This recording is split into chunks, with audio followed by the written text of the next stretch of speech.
116 billion sojourners, temporary inhabitants in the form of man, have dwelt upon the earth.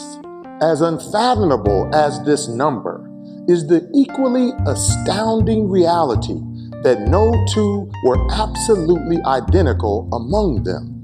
In the infinitude of God's mind, He has created all of humankind to possess some uniqueness, some intricate difference. Yet, even in the midst of our differences, a shared reason for our creation exists. to be singularly like God in image and in likeness. In character, resplendent, to be plentiful and flourishing.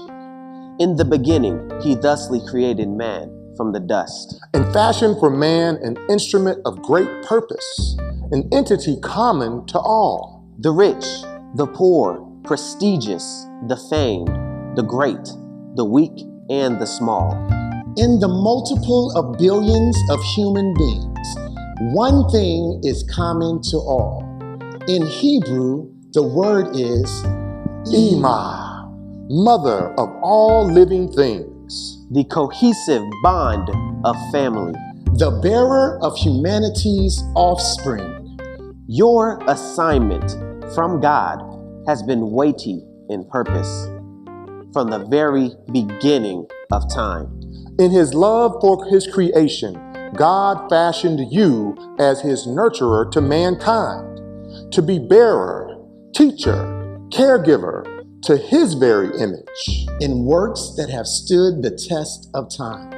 Yours was the first bond of our human experience. Our very viability, your womb sustained. Your love affectionately was cast upon us. Even before our own awareness of ourselves was attained. You were given an astounding task of distinction to reflect God in ways of His character. Nurturer, Caregiver, Protector, advocate, supporter. to the ones God entrusted into your devoted care. As God's model of how life brings forth life, You held our lives within yourself.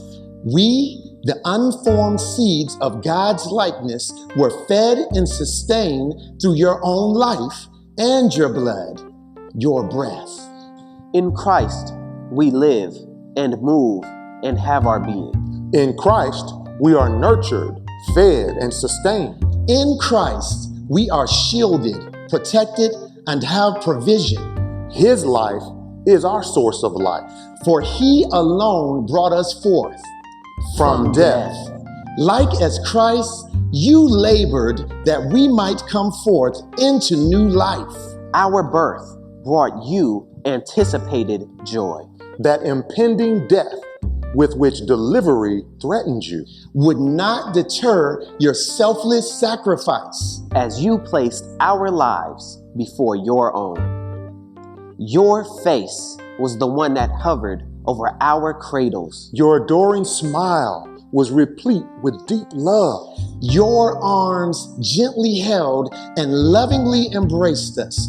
Your ardent prayers protected us from all harm. When we hungered, you held us close and you fed us. When we cried, our tears brought you pain. When we stumbled and fell, your loving hands lifted us and encouraged us to rise up and stand. You have been purposeful and intentional to teach us.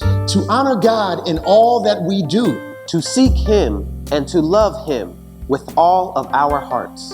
To know Him as righteousness and truth.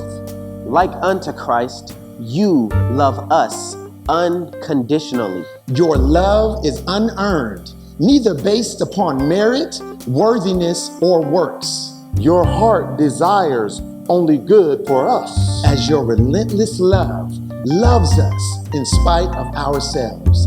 You are a reflection of the works of God's Spirit.